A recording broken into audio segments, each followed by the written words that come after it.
Boa noite, irmãos. Boa noite a todos. Que bom que estamos aqui juntos para louvar esse grandioso Deus, para ouvir a sua palavra. Que bom que estamos aqui. Queria começar com uma pergunta. Quem aqui já jogou ou sabe o que é escape room? Já jogaram? Já jogou? Alguém já jogou? Alguém sabe o que é escape room? Quem não sabe o que é, levanta a mão aí. Quem nunca ouviu falar? Várias pessoas. Não tem problema. Que não tem em todo lugar, né? Mas o que é o escape room? É um jogo que você vai presencialmente e você se fecha numa sala com várias pessoas, vários amigos, né? Quem se sujeita a isso, né? Você se fecha numa sala por 1 hora e você tem o objetivo de sair daquela sala. Ok? Então você vai descobrindo pistas, vai descobrindo enigmas e vai tentando resolver o mistério para conseguir sair da sala. Você sai com um código e no final, se você conseguir em menos de 1 hora, você ganha. Ok? Então é um jogo que requer espírito de equipe, requer concentração e basicamente isso. Só que o tempo passa rápido. E se você não tiver sempre a mentalidade, não, o objetivo final é sair da sala, você pode se perder no processo de ficar resolvendo os enigmas, os problemas. E se você não prestar atenção, o tempo vai passar. Então, às vezes, você pode ficar tão preso em tentar a próxima pista, não, o que significa isso? Ficar discutindo com o pessoal para ver quem está certo, quem está errado, acaba o tempo. Então, é um jogo simples, uma regra muito simples, né? O objetivo, saia da sala. E pensando em outras situações da nossa vida, né? Como a gente também é assim com tantas outras coisas. A gente, às vezes, começa coisas, começa projetos, entra em processos na nossa vida, assim, casamento, trabalho, faculdade, o que for. E às vezes, com muita facilidade, a gente, diante dos problemas, diante das situações que a gente precisa resolver, a gente acaba se perdendo no processo. Facilmente. Você já se pegou, às vezes, sei lá, discutindo com alguém por um tempo, até perceber, por que a gente estava discutindo mesmo? Não sei se já aconteceu isso com você, Você sentiu meio bobo, né? Falando, nem sei por que a gente começou essa discussão, para começar. E isso, assim, muito frequente, com muita frequência isso acontece na nossa vida, pelo menos na minha vida. Coisas que têm um início digno, com o tempo, com as dificuldades, acaba se tornando, de certa forma, indigno. E para mim isso é um pouco assustador, não sei para você. Não sei para você, porque a gente... É muito assustador pensar em ter um bom começo de algo e acabar vivendo a vida perdendo o objetivo pelo qual a gente começou aquela coisa. Parece algo... Seria o mesmo que viver com um objetivo sem sentido. Viver gastando o meu esforço, gastando a minha vida em algo que não tem sentido algum. E isso, acho que ninguém fica de fora nisso. Ninguém fica de fora nisso. Eu vejo, por exemplo, até da minha vida pastoral. Se eu não tiver cuidado, eu posso viver uma vida pastoral em outro sentido, esquecendo do sentido original pelo qual eu comecei, pelo qual Deus me chamou. E isso é assustador. Isso é um pouco assustador. E é necessário entender que os culpados, na verdade, somos nós no processo. Porque problemas vão ter. Não importa o que você fizer, não importa como você tentar se precaver de problemas, como você tentar organizar a sua vida. Se você quiser fugir dos seus problemas, não importa.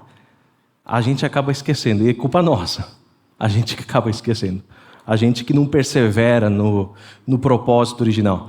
E dentro desse texto que a gente vai ler, a gente vê uma situação muito semelhante.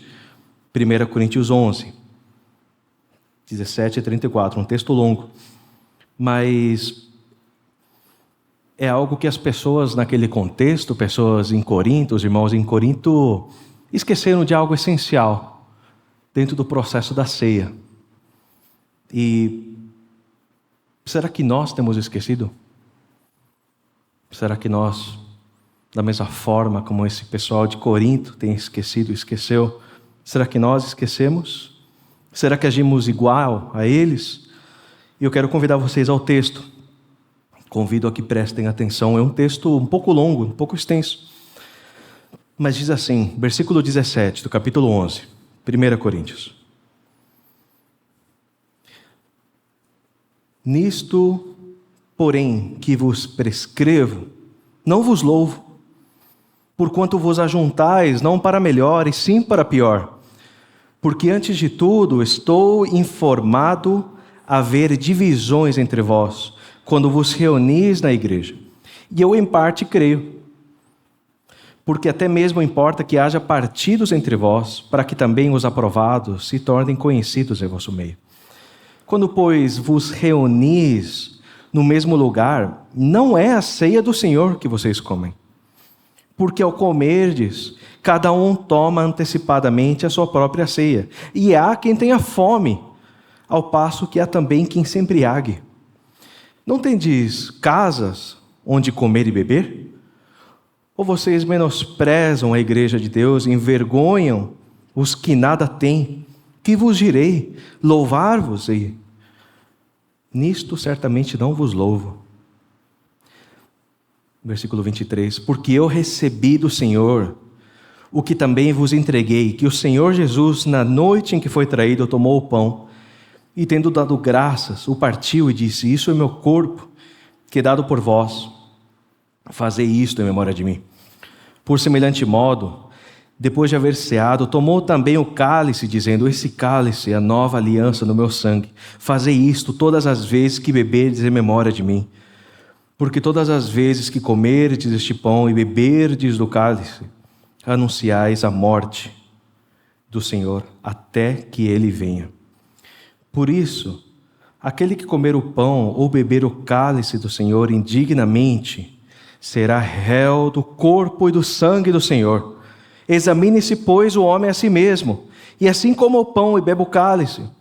Pois quem come e bebe sem discernir o corpo, come e bebe juízo para si.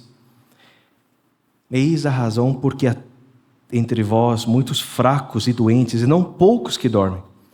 Porque se nos julgássemos a nós mesmos, não seríamos julgados. Mas quando julgados, somos disciplinados pelo Senhor, para não sermos condenados com o mundo. Assim, pois, irmãos meus, quando vos reunir para comer, esperai uns pelos outros. Se alguém tem fome, coma em casa, a fim de não vos reunirdes para juízo. Quanto às demais coisas, eu ordenarei quando for ter convosco. Vamos orar. Vamos orar. Grandioso Pai, fale conosco através da Tua palavra, que é preciosa, é perfeita, Pai. Nos lembre de coisas que geralmente esquecemos, Pai. Nos ajude, pela ação do Teu Santo Espírito em nós. Nos ajude a aplicar essa verdade à nossa vida. Pedimos o Teu auxílio, Deus. Em nome de Jesus. Amém. A primeira carta aos Coríntios geralmente é lembrada como uma carta muito dura de Paulo. É comum e, de fato, é muito dura.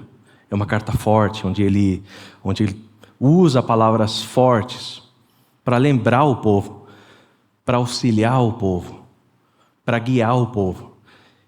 E por isso que a sua franqueza, a sua dureza não é necessariamente a única qualidade que ele demonstra, mas ele é profundamente pastoral nesse processo, quando ele lembra, quando ele confronta o seu povo. E ele procura mostrar onde que eles estão errados. Claro, a gente vê isso claramente em toda a carta, mas principalmente entre o capítulo 11 e o 14, Paulo está trabalhando sobre questões de amor na igreja, sobre questões de ordem, E se a gente olhar para a perícope seguinte, para o trecho seguinte do que a gente leu, Paulo está falando sobre dons, sobre como a igreja deve exercer os dons na comunidade. Capítulo 13, depois, Paulo vai falar sobre o amor. Quem não lembra daquele trecho tão lido, né? Sobre o amor, sobre o verdadeiro amor. Mas se a gente volta ao início do capítulo 11, que a gente não leu, Paulo começa louvando os coríntios sobre algumas atitudes que eles tomaram, sobre algumas tradições que mantêm, que continuam mantendo. Ele procura lembrar de alguns detalhes, mas ao todo, do versículo 1 ao 17, ao 16, né, ele está louvando eles. Está trazendo, olha, é isso aí, parabéns, estão muito bem. Aí começa o versículo 17, meio que talvez imagina ele tomando um copo da água e fala, ó, agora vai pegar. A partir de agora o tom muda. E ele começa já falando, a partir daqui não posso louvar vocês. Vocês estão errando feio, estão errando muito grave aqui. E Paulo principalmente lembra sobre três coisas. Três coisas. Existem muitos detalhes nesse texto, mas existem três coisas que se ressaltam dentro do que Paulo escreve nesses versículos que a gente leu. E em primeiro lugar, o primeiro argumento de Paulo, quando ele confronta os coríntios, em relação ao que eles esqueceram, ele fala que eles não estão amando o próximo. Ou seja, Paulo encoraja eles a permanecer amando o próximo. Permanecer amando o próximo. Aí a gente vê no versículo 21, porque ao comerdes, cada um toma antecipadamente a sua própria ceia, a quem tenha fome, eu passo que há também quem se embriague. E a gente precisa lembrar que no início da igreja havia esse costume de ceiar junto, de comer junto. Né? No momento da ceia, não era apenas um cálice e um pedaço de pão, era um momento, uma festa, era um momento para compartilhar. Cada um trazia alguma coisa, e aí eles comiam dos elementos da ceia, eles lembravam. E só que, em pouco tempo, começou a haver aquelas pessoas que se sentiam superiores, aquelas pessoas que se sentiam, talvez, ele trazia mais comida, né? Aquele que trazia o risoto de camarão, olhava para o outro que trazia uma bolachinha e falava, eu mereço comer mais, né? Eu não vou compartilhar o risoto, para quê? O cara... Né? Então imaginem só, aquele que trazia mais, aquele que talvez estava doando a casa para o pessoal se reunir, eles se sentiam no direito de comer mais, de excluir outros. Então acabava acontecendo exatamente isso. Provavelmente pessoas com mais condições nesse contexto. Eles olhavam para outros e falavam, olha, os mais pobres, os menos favorecidos ficavam meio que de fora. No final da ceia estavam com fome, e os que traziam mais estavam cheios e até às vezes bêbados. Que loucura, né? Que fugiu um pouco do objetivo inicial, né? Acho que fugiu um pouco desse momento de comunhão. Não seria muito comunhão, né? Se você convidar alguém na sua casa e você come tudo e você deixa um pouquinho para ele, né? Para o visitante. Não seria... A pessoa acho que se sentiria um pouquinho mal. E trazendo para o nosso contexto, para o que a gente vive hoje em dia, né? A gente, no nosso momento de ceia, de fato, a gente não tem essa janta, né? A gente come a mesma coisa aqui. A gente tem um cálice e um pãozinho, e aí você poderia pensar, então, problema resolvido, né? Então, vamos igualar todo mundo, que todo mundo come, mas não é por aí. Existe um problema mais profundo que Paulo está tentando abordar, porque eu vejo que é um problema que também nos impacta hoje, que é se naquela época irmãos privavam o próximo de comer um alimento, e isso impactava na sua comunhão, hoje nós podemos privar o outro da nossa comunhão, da nossa irmandade. E isso é algo que acontece. Isso é algo comum. Eu não sei se você já viu, e acontece não apenas aqui. Eu estou aqui recentemente, tá? Então não acho que estou dando um recadinho para vocês. Mas isso é algo que eu vi em todas as comunidades onde eu já fui membro, onde já pastoreei. Pessoas que acabam o culto e já saem correndo. Acontece. Pessoas que apenas vêm no dia da ceia e durante o mês inteiro ficam desaparecidas. Acontece. E eu não quero trazer um constrangimento nesse sentido, mas eu quero trabalhar a ideia de que como a comunhão é essencial na nossa jornada de fé, na nossa jornada de vida. Como a comunhão dos santos, como a comunhão da igreja é essencial. É essencial, como povo de Deus. Porque é na comunhão que a gente é usado como instrumento de Deus na vida do outro. É na comunhão que a gente consegue também perceber o amor de Deus, o cuidado de Deus. É na comunhão que a gente erra e é confrontado. É na comunhão que erram com a gente e a gente pode confrontar em amor. A gente pode perdoar. Sem comunhão não existe isso. E às vezes a gente esquece disso. Por isso a nossa vida cristã não é apenas para benefício próprio. E às vezes a gente trata a nossa fé como isso. Minha salvação é individual. Entre eu e Deus existe um elemento disso, mas é uma meia-verdade. É em comunidade. Deus chama um povo para si. Deus chama um povo para si. E Paulo está falando muito sobre isso, sobre essa ideia de trabalhar como povo de Deus. Por exemplo, no próximo capítulo, sobre dons, como Deus dá dons ao povo para a edificação do corpo. Os dons não são dados para mim, para eu me beneficiar. Os dons são dados para que a igreja seja edificada. Essa é a razão de termos dons. E eu entendo que na nossa jornada cristã, de fato, a gente passa por muitas coisas.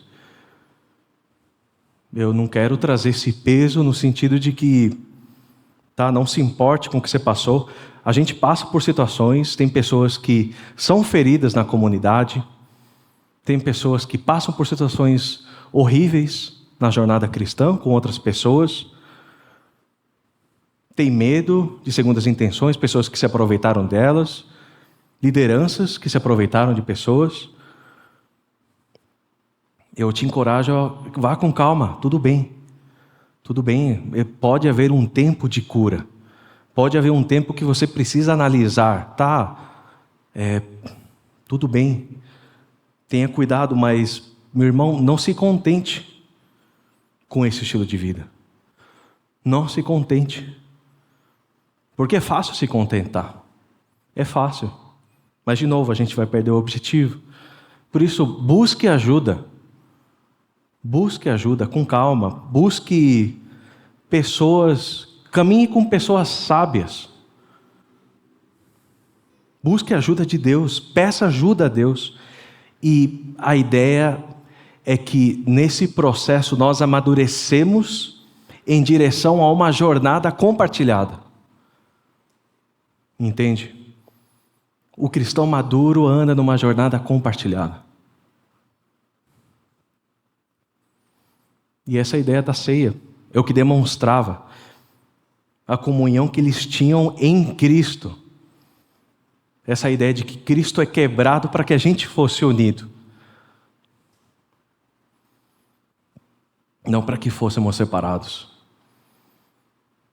Por isso não tem como demonstrar amor se não há união. Não tem como. E você pode falar, Gui, assim, você não conhece pessoas que eu conheço, você não sabe das pessoas que eu já enfrentei, ou eu não tenho tempo, tenho pouco tempo, tenho dificuldade de confiar. E a ideia bíblica é que tem solução para isso. Tem solução para isso, e é o que Paulo vai trabalhar no seu segundo argumento, que para a gente amar os nossos irmãos, para a gente enfrentar as dificuldades juntos, a gente precisa lembrar de Cristo. Lembrar de Cristo. E quando a gente lembra de Cristo, a gente é confrontado com tantas coisas. Com tantas coisas. E Paulo vai falar sobre isso, quando ele está falando sobre esse texto tão lido por nós, por toda a igreja, quando fala sobre ceia, quando Cristo levanta o pão, o parte e diz, façam isso em memória de mim. Façam isso em memória de mim. Eu fui quebrado por vocês. Esse é o cálice da nova aliança, meu sangue. Façam isso também em memória de mim. Só que lembrar de Cristo da forma certa, tá? Lembramos de Cristo da forma certa. Não apenas como memorial, não apenas como algo... É algo que eu preciso fazer. Por que você faz? Não sei, mas porque eu preciso fazer. Como um ritual frio, mas com uma presença espiritual que está nos alimentando na nossa jornada, que nos impulsiona a ser igreja. E essa ideia que a presença de Cristo em nós faz com que a gente supere barreiras de qualquer nível, barreira econômica, barreira social, porque em Cristo a gente é igual. A gente é igual em Cristo. Não tem um maior, não tem um menor. Tem quem merece mais. Porque essa ideia de que se a gente focasse apenas no passo de amar o próximo e a gente esquecesse de Cristo nesse processo, a ceia não seria mais a ceia de Cristo, seria a ceia dos irmãos. Não teria muita diferença entre uma ceia de ação de graças e a ceia, a Santa Ceia. Não teria muita diferença, porque seria na força do nosso braço, seria no que eu consigo, no que eu aguento. E se isso acontece, a ceia perde todo o sentido e efeito. Talvez a gente conseguiria por alguns momentos, talvez alguns dias, pela força do braço, mas roeria inevitavelmente.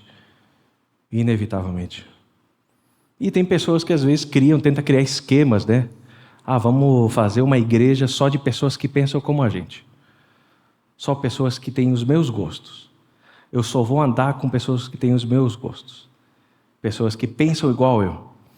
E não dá certo. Não dá certo. Porque não é por aí. Não é por aí. Por isso, na ceia nós lembramos da obra de Cristo na cruz. Na ceia nós lembramos que o Espírito Santo habita em nós e nos capacita nessa jornada. E a gente lembra da presença espiritual de Cristo. E é isso que nos dá força para continuar. É isso que sustenta o processo. E essas realidades nos sustentam até hoje. Nos sustentam até hoje. Porque, eu não sei você, mas é tão bom saber que esse processo não é garantido e sustentado por nós. É tão bom saber disso.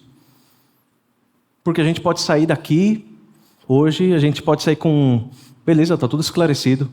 Eu entendi o que é, entendi onde eu tenho errado, entendi o que eu preciso fazer. Mas a gente esqueceria rapidamente. Por isso que a gente é sustentado por Deus nessa jornada.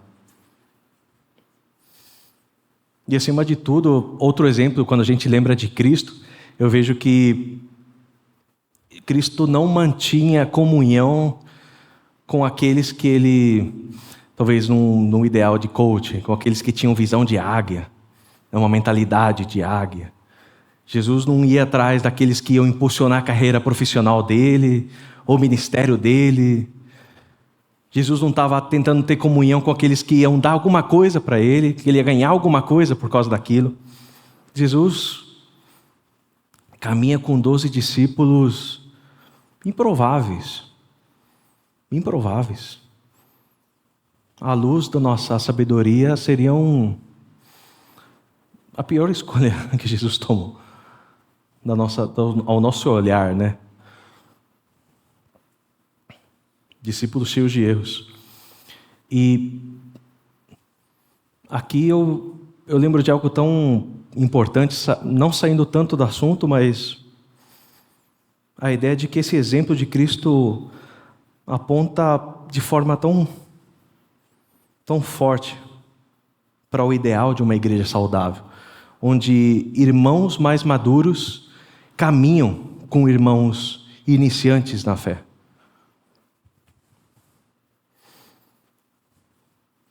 E por vezes eu vejo que não é isso que acontece na nossa jornada. De novo, falo que não estou dando uma dica para cá. Talvez pode se conectar, mas eu já cansei de ver em muitas comunidades, parecia que havia uma rixa entre os mais jovens e os mais velhos, né? O jovem fazer alguma coisa de jovem, coisa de adolescente, aí os velhos, os mais idosos, mais experientes, já entortavam o olhar, já criticavam, falavam: nossa, esses jovens de hoje em dia não se fazem como antigamente, né? Quando eu tinha minha idade, quando eu tinha essa idade, já tinha feito isso, eu já estava aqui. Parece que é uma rixa, né? E os jovens também, eu já vi muito disso, jovens quase odiando os mais experientes, falando: vocês só me critica.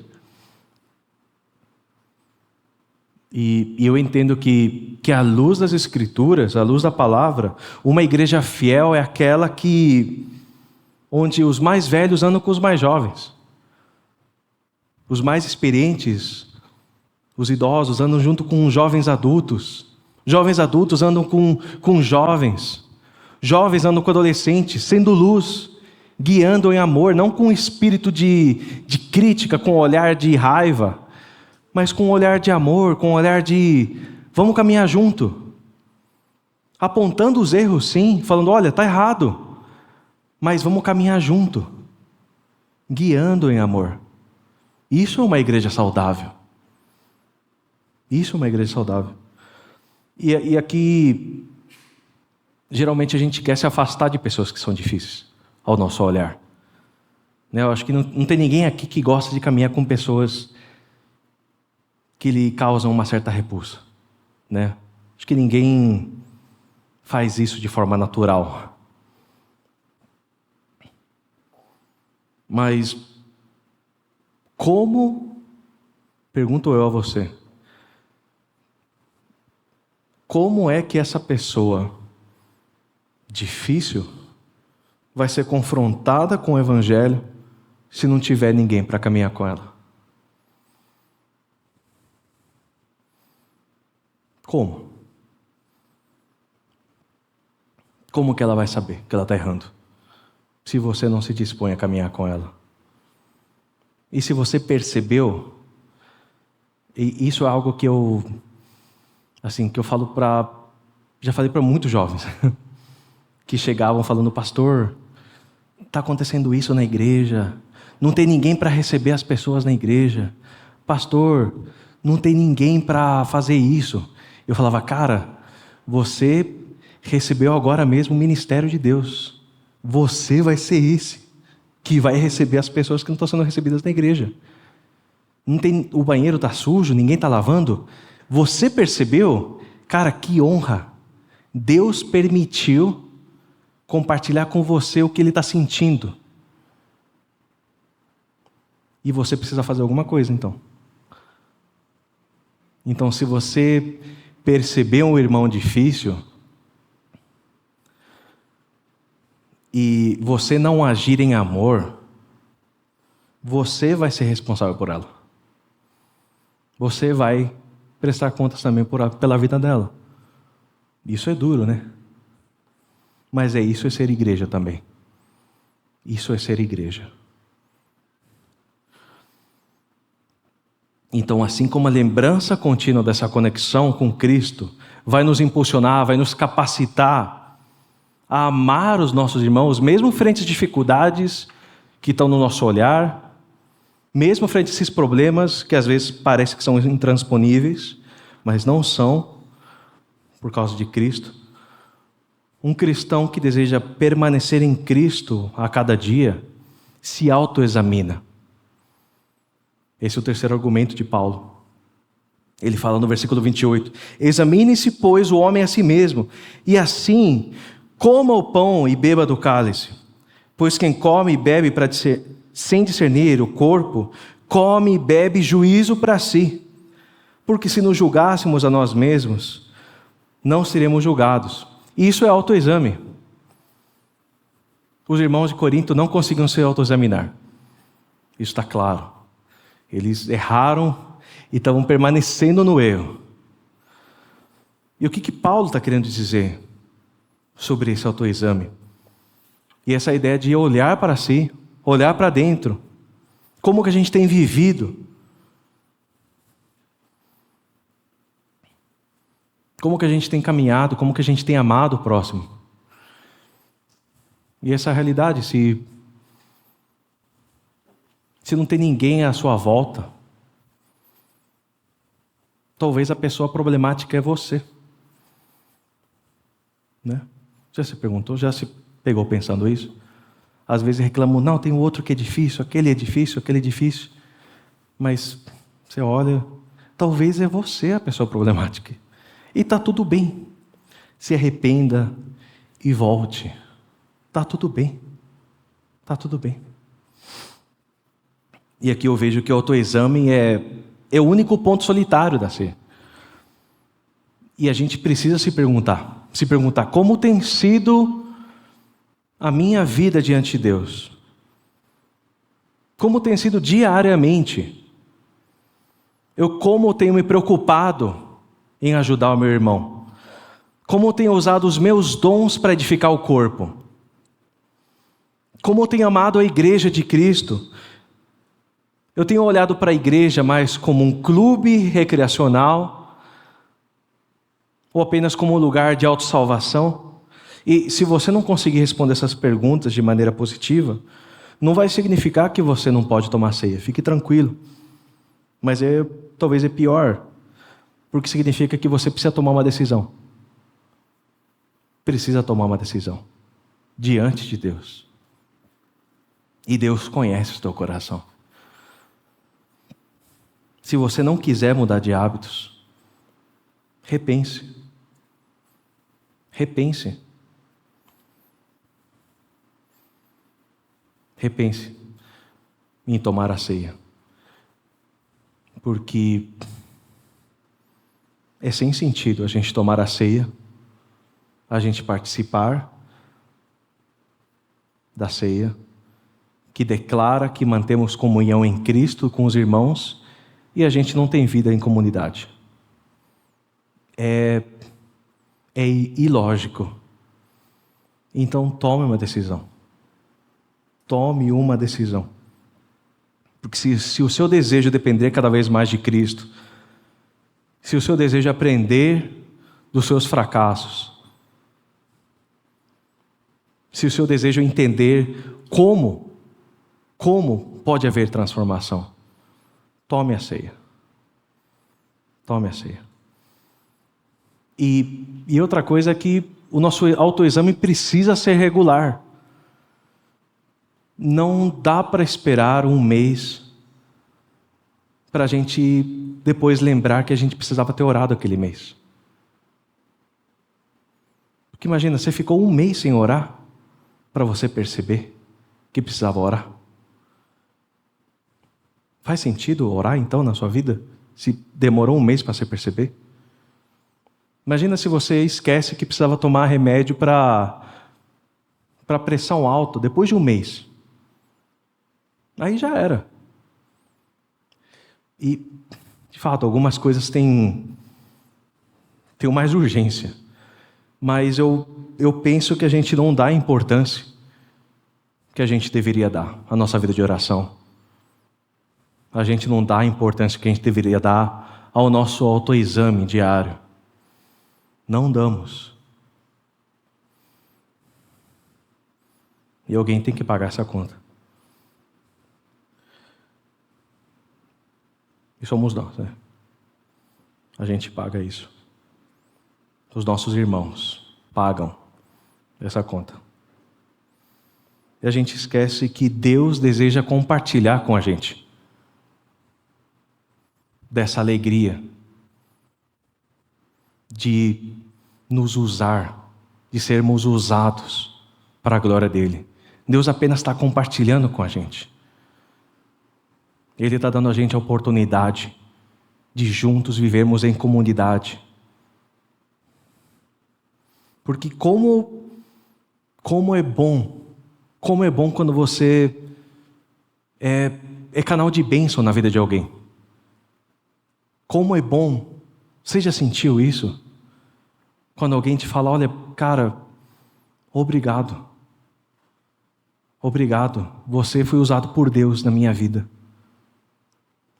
Como é bom você receber misericórdia quando você erra. Como é bom você falar, nossa, eu não merecia perdão, mas obrigado por me perdoar. Como é bom ser perdoado, como é bom perdoar.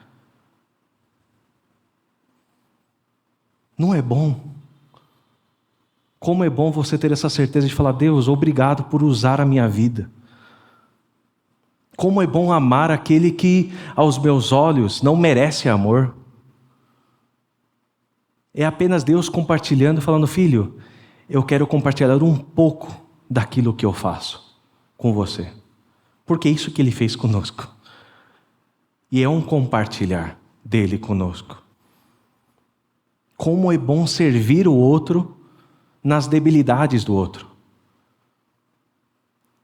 Quando o outro não tem aquele dom e você fala, não, eu estou aqui, deixa que eu faço. E o outro pode te cobrir também.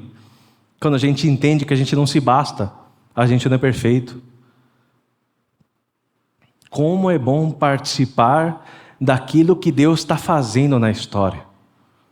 Como é bom. Como é precioso isso. E só fica de fora quem quer. Quem sai perdendo somos nós. Quando não queremos participar. Porque não se iluda pensando que Deus precisa de você para abençoar a vida do seu irmão. Deus vai usar outro.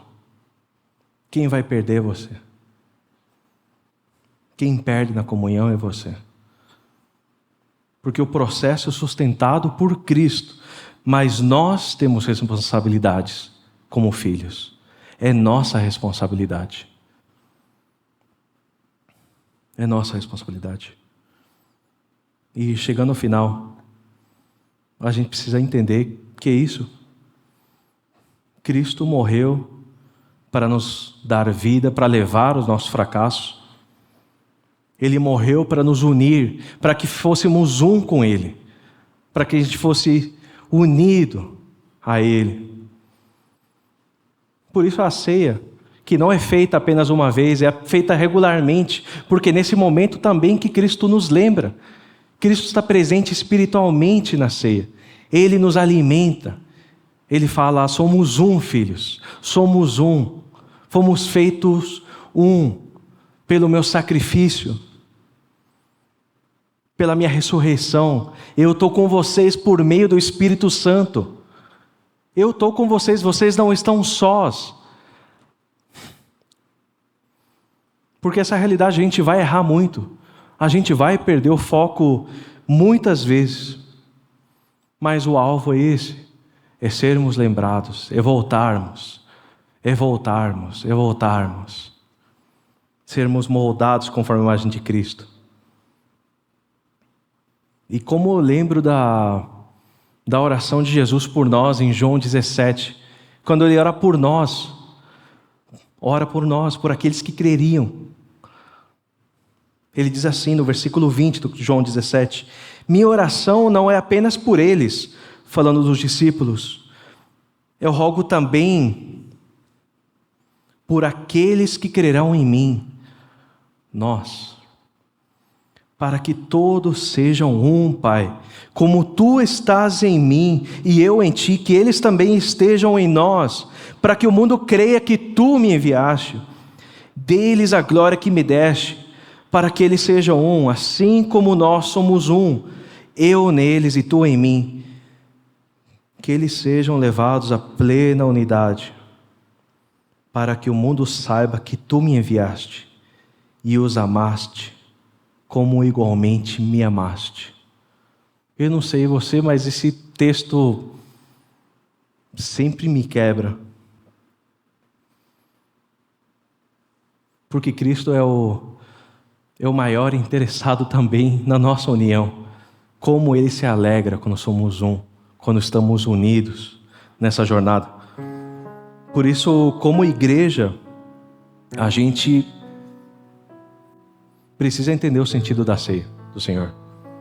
Não como um processo inteiramente solitário, onde a gente pensa sobre nós, sobre o que a gente está fazendo apenas, ou a gente pensa apenas sobre a morte de Cristo de forma superficial, porque isso torna o processo incompleto, torna o processo totalmente morto. Se a gente viver dessa forma, a gente vai ser igual aqueles do escape room que se perderam no processo e estão jogando outro jogo, talvez. A ceia do Senhor, se a gente perder o objetivo, se a gente olhar para ela apenas como algo a ser cumprido,